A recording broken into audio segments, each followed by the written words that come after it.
Welcome to the Friends of Delray, a diverse group of Delray Beach residents coming together to build a positive city environment which is open and transparent. Our goal is to inform, share, and unite.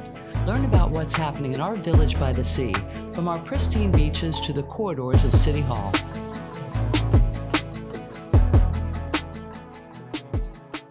I'm Judy Malika, moderator for the Friends of Delray podcast, and a concerned Delray citizen willing to ask the tough questions of our informed guests and dig deep into the issues relevant to the future of our wonderful city.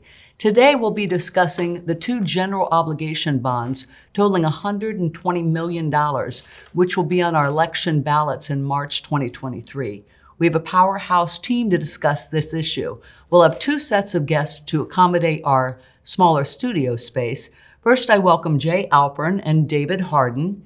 Dr. Jay Alpern is a retired dentist, and among many other things that he did to serve our city, he served on Delray City Commission from 1990 and served as Delray Mayor from 96 to 2000. David Harden, my fellow Rotarian, was the city manager in Delray Beach from 1990 to 2012 for 23 years. Before that, I think you're in Winter Park, where I'm from, with a total of 40 years of service managing cities. So let's get started. David, I'm going to start with you because I think that our listeners would like to know the differences in like a GO bond, which is a general obligation bond, and a municipal bond and a revenue bond. Can you explain that to us? Yes. General obligation bond is paid for with revenue from property taxes. The City Commission is required to levy enough property tax to pay the debt service on the bond. And if anything happens, the bondholders can require the city to levy that tax, whatever has to be levied in order to collect it. So the revenue source for it is property taxes. A revenue bond is based on a particular source of revenue. For example, the project that's been discussed for improving the city's water system would be paid for from water and sewer revenues. While I was city manager, we had a number of revenue bond issues. For example, we took the sales tax revenue that we get from the state, and that was pledged to pay debt service on a bond issue for particular projects. One of the projects we did was to completely catch up on all our street resurfacing. We did other projects of a similar nature, and they were paid for with revenue bonds. A municipal bond is simply distinguishing municipal bonds from a corporate bond. Municipal bonds are tax-free when it comes to federal income taxes. There's no tax on the interest paid for on the municipal bondholders. Bonds. Okay. And with GO bond, there is a tax burden? Okay. Both GO bonds and revenue bonds are municipal Are municipal bonds. Okay, got it. Okay, I've got it. So with regard to getting that bond, once, like if the city votes for it, what happens to that money? Are they there with the plans and ready to spend it, or do you have to get it right away? What is the time frame for that? Once the bonds are approved, the city does not have to sell the bonds immediately. For one thing, they would have a bond underwriter or someone, a financial advisor, that would recommend the best time to sell the bonds. They would be watching the market and marketing the bonds. Plus, it's no sense, you can't just issue the bonds and take the money and put it in the bank and collect revenue on it. You're not allowed to do that by the tax laws. So there can be a delay that you wait while your plans are approved and you're actually getting ready to take bids for construction, and you issue the bonds at that point. Okay. That sort of makes sense to me. Do you even know what this bond is for? I mean, I've tried to figure it out by looking at the website, and it says police, fire, and parks, which is like kind of like babies and puppies. Like, who doesn't like that stuff? But I can't find anything else. I printed it out. I'm very concerned about how we spend our money, and to go for a bond issue at a time like this, the biggest concern to me is I've asked for specifics, and I'm not getting it. We're being told there's going to be city meetings for the public in about 2 weeks. February 23rd, Which is- I heard, right. Less than a month before the actual election, the voting on the bond. Now, I was involved in the Decade of Excellence bond back in 1988, I think it was. And we went around for months before the election to inform the people of what the bond was about specifically. And it was a result of a visionary process that the people brought to us what they wanted. So this is a whole total different way of handling a bond issue. And it scares me that the people are not going to know in time to get really specific what they're going to get for increasing their own taxes. I understand. Now, in my opinion, obviously police and fire are important, but you had mentioned that some of these structures were built in a certain fashion to accommodate expansion. This was like a week ago when I Yes. ran into you. The police department, you don't see it from the street, but more than half the building is one story. The front portion is 2-story, but the back portion is 1 story. The city commission, at the time it was constructed, was looking ahead and acknowledging that the city was growing. That 1-story portion was built to take a 2nd story to allow for expansion. I don't know whether that's being done or not.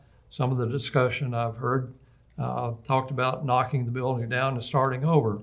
So because no detailed information about the projects is available, I don't know, what is their being plans planned are. or whether they're using what has been provided for by previous commissions. Makes good sense to build it to be able to build up, but it makes zero sense to ignore that, right? And just spend It would seem unnecessary that money. way. It would seem that way.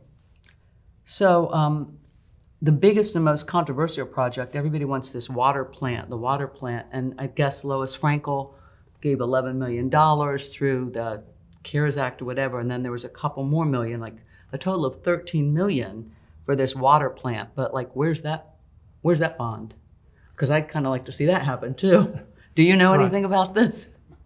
No, I don't. I've not seen anything come out from the city about when they plan to proceed with that project or what the schedule is for getting it constructed. Of course, we know the increased water rates to be able to finance a bond issue. And supposedly the increase is designed to fund a very large bond issue. I A forget future the bond amount. one? Because we already Right. got the increases, right? Yes. Are these mutually exclusive? Like if we go out and get this geo bond, can we then get the water bond and we get bond and bond? Yes, there's no conflict between the two because of the different revenues pledged. Again, the geo bond, it has to be paid for from property taxes. And the water plant, constructing that, you would use water and sewer revenues. That's what you would pledge. And you would have to ensure that those revenues, your rates are high enough to Sufficient. generate the revenues. So it's pay going to that. cost us a fortune. I mean, as living here, right? Because I'm already seeing my taxes went up. I know they said the millage went down, but my taxes went up. Well, the millage went down about 1.5%, but the total tax roll for the city this year went up over 15%. Wow. So it's kind of smoke and mirrors when they say they've lowered the taxes because the taxable values went up. They lowered the tax rate, but whether a particular property saw a decrease in taxes because of that would vary. Right. But considering the way prices have escalated on housing in particular in the last couple of years, probably most people's taxes went up significantly. You said something when you were first introducing the bonds and the distinguishing between them that the bond holders can determine the millage rate if needed? Well, legally, they require the city is required by law to levy whatever tax rate is required to pay the debt service on that bond. So if you went through a housing crash like we did in 2007, 8, in that time period, the city's tax roll actually went down. Mhm. So the debt service millage had to be increased in Got order it. to continue to pay the debt service, because the debt service usually is structured so that it's approximately level, the same each year, Okay. over the 20-year life of the bond or 30-year life. So if your tax roll drops, then you have to raise your You property have to taxes. figure that out. So interest rates are a little bit higher. So I think we talked about a bond being about 3.5%. Does that equally correlate with the millage?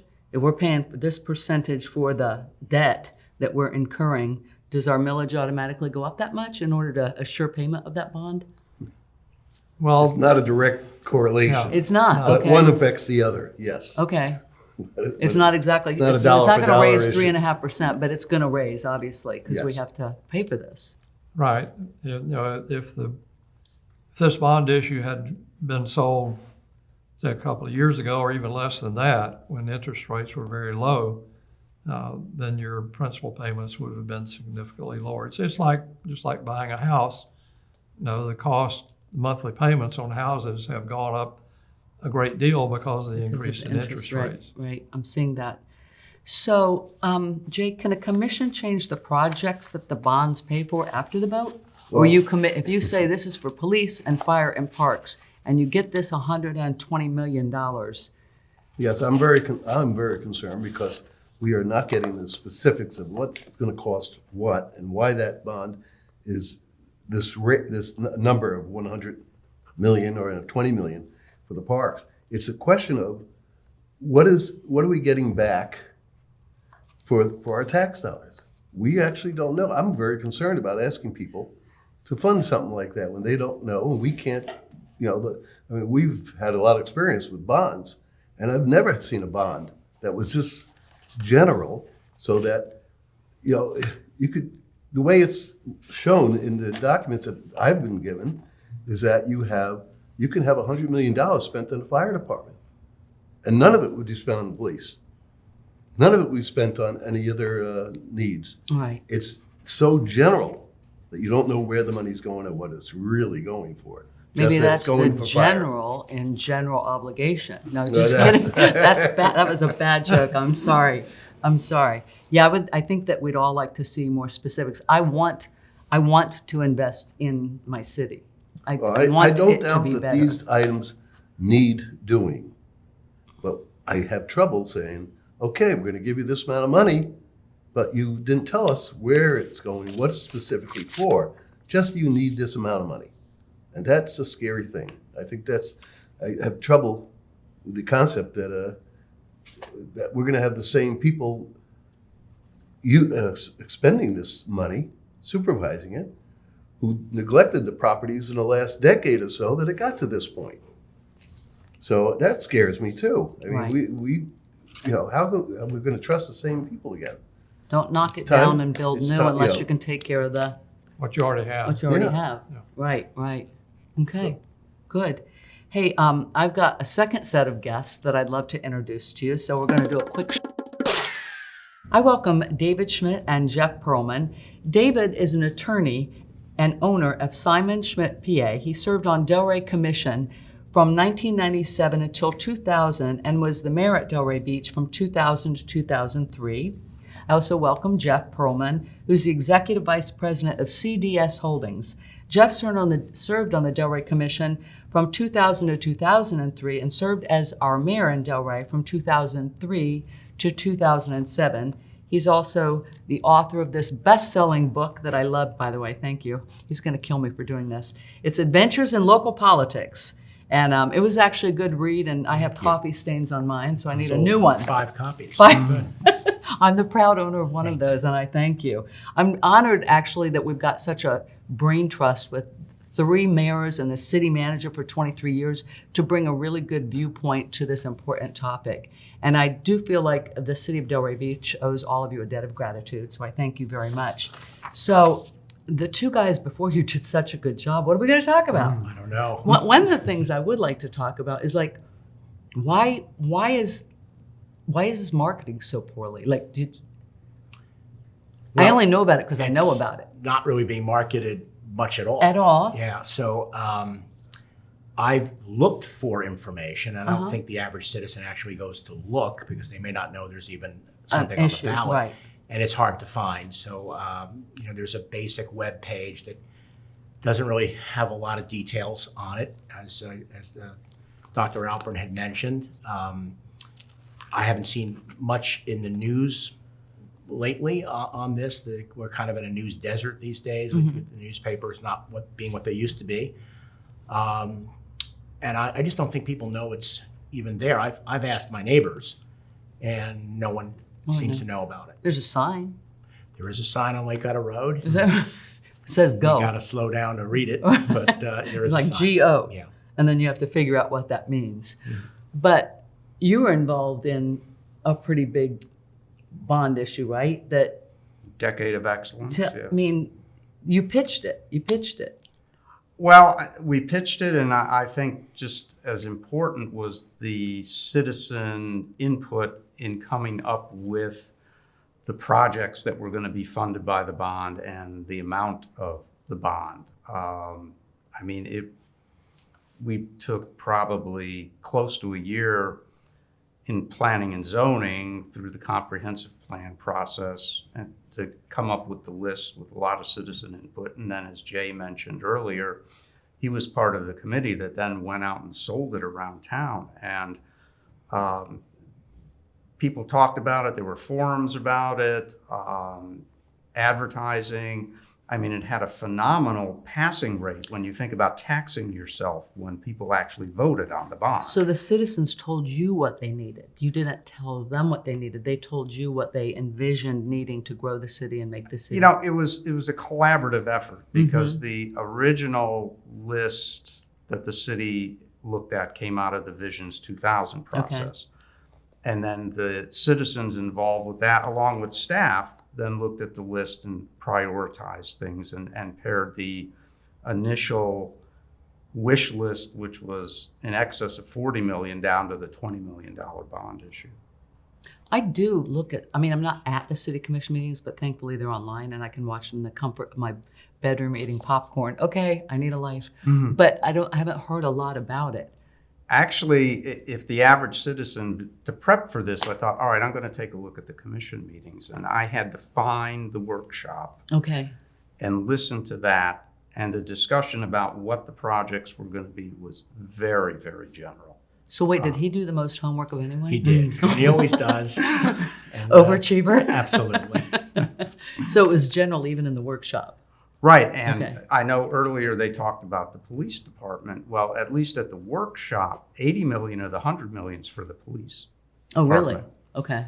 Only 20 millions for the fire department and the rescue service building. And they discussed a list that they had come up with of priorities, but they didn't discuss it at all. And I've looked on the city website, and I certainly can't find it. So it's just like a number. Exactly. Does the 20 million, that tiny 20 million for the fire department, have anything to do with us losing Highland Beach and gaining a new? They talked about necessary repairs to the stations, and so, Okay. and if you look at what's little bit of information is posted on the city website, it does talk about the different fire stations that would be repaired. The ones affected. So I read something in Bloomberg that the interest portion of the debt service will cost the city, taxpayers, 53% more than if it had been underwritten in 2020 and 2021. Now, I hate looking backwards. I know we need to look forwards, but why the heck? Why the heck didn't we do it 2 years ago? That's a great question, and I think that's something that taxpayers should understand. These needs that they're saying we have, and I'm sure these are legitimate projects, didn't just pop up last night. So we've seen some underinvestment in infrastructure, Right. With issues with water and issues with our municipal golf course, which was a real point of pride, being a Donald Ross designed course. And so they don't creep up overnight. And you have a decade of historically low interest rates that we frankly may never see again. But I think, my own theory is the instability at City Hall since David Harden left, which is now 11 years ago, Right. We've had almost, I think, that many city managers.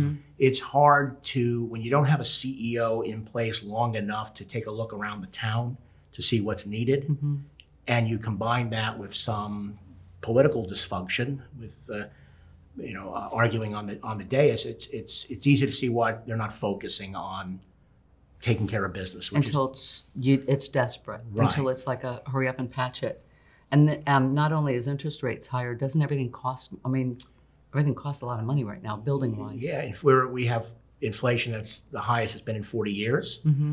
So not only is the cost of capital more, but the cost of materials, labor, have all skyrocketed, and this will all, come eventually to the taxpayer to have to pay. So we can't go back in time.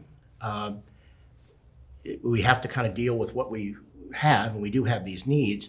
My issue is, I want to be able to trust the team that's going to, should we pass these bonds, to successfully implement the bonds.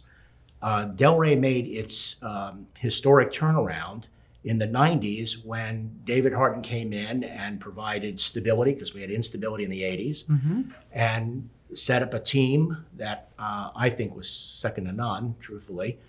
And that decade of excellence was done just about as well as you can do it. And it turned the town around. And we built, subsequent commissions built on that Success. work. Yeah. And that's what I'm concerned about, is you're turning it over to a team that has a lot of turnover and not a lot of experience in these positions. And I don't mean to run down city employees, because I'm sure everybody's working hard, but it's hard when you don't have stability to get the outcomes that you need and the bang for the buck, especially in tough times. Top down, stability is sort of top down, and that's a big wallet we're giving somebody, right, to spend. Yeah, and another thing with the Decade of Excellence, they did it in phases. There were 2 phases. So, and from the discussion that I saw in the workshop, they didn't talk about phasing it, but the consultant, in responding to some questions, said, you can break this up however you want to do it. And so, are they really, maybe they're biting off too much by doing the full 100 million at once? 120. Well, yeah, but 100 is the big chunk for the got it, for the police fire and and police. fire, and 20 for the parks. Maybe you phase it to see how things go. And how much work, because you ran into that, how much work can a staff do Exactly. all at once, right? Yes. So I don't see any citizen involvement, and I think that's one of the things that I'm feeling like, I wasn't here when you guys did what you did. I was here, but I wasn't here in Delray. Not that young. But it sounds like part of the impetus for our greatness in Delray was citizen involvement. Definitely. And we need to kind of get that back. I think that was the secret sauce. It was bottom up planning. It wasn't the tops telling the grassroots. It was going out and getting input from the community. And then we had tremendous amount of support because people were now voting for their vision. It wasn't the commission's vision. It was the citizens' vision. So that citizen-driven planning and visioning, I think, was the magic. You were just mentioning about something. Well, one of the interesting things that I found when I was doing some research to prep for this is that while there isn't much information on the city website, one thing that is glaringly missing is the fact that it doesn't tell the taxpayers what their estimated payment would be if the bond issue is passed. Now, it was in the presentations to the city commission, but why wouldn't you tell the public if you want them to tax themselves how much their taxes are going to increase? Good point. Do you remember what it was when you researched it? Well, I have it right here Well, in good for writing. For the general obligation bond, if they do the 20-year financing, Okay. per $250,000 of a taxable assessed value, it would be $132 a year. And if they do the 30-year financing, it's $107 a year. And so for the parks projects, For 30 years? For 20 years, it's Oh, 20 okay, for the 20 duration, right. Okay. $27 per 250,000, and $22 over 30 years for 250,000. So pretty much nothing is 250. So everybody, if they do it over a 20-year period, is going to be paying about $300 more, roughly. At least. I mean, if they have a $500,000 At house. least. Yeah. Wow. Plus, as you talked about earlier, what's it going to cost to pay the revenue bond on the water plant? Throw that on top of everyone's bills. I don't know how our taxes compare to other cities, but I think I'm going to study that. So what do you think about the workload for staff, I mean, from the outside looking in, it looks like a very steep workload. I mean, you still have a pretty new city manager. They have commissions taken on the CRA. They still have to figure out what to do with Old School Square. I know they're working with the DDA on that, but that's still not a done deal yet. There's the bond implementation, the water plant, and a very significant RFP on the golf course. So any one of those things is a lot. Add 5, 6 of them, and I'm probably missing 5, 6 because I just don't have that inside information anymore. It's a lot to task a staff with doing with still a relatively new city manager. There's only so much time in a day. Correct. Or so much staff. I don't know if they hire more for these particular projects, but it feels like we need an army. We may. I know. And the Army costs money. That's right. Let's get another bond. Let's get another. Wow. Guys, thank you so much. I am so honored to have all of you on this show and to help give our listeners a little bit of insight into this bond. And it will be on the ballot. I think it's 2 different bond initiatives, right? It's the $200,000 for the Gulf and Fire, or $200 million rather, sorry. And then $100 million. $100 million, sorry, $100 million, and then $20 million for, I knew there was a 2 in there, and $20 million for the parks. So it's 2 separate things, and it's a referendum. We get to each of us decide. Yes, we do. All right, thanks for your good input. Okay. You Thank helped you. me decide. Thank you. Thank you. I'm Judy Malika for Friends of Delray. Please let your voices be heard, get engaged, talk with neighbors, and attend city meetings, and watch for our next podcast or video. We believe Delray is at its best when we're stronger together. Thank you for joining Friends of Delray, addressing the relevant issues facing our community. Follow us on Facebook and YouTube, and please sign up for our newsletter at our website, friendsofdelray.us. We believe Delray is at its best when we work together.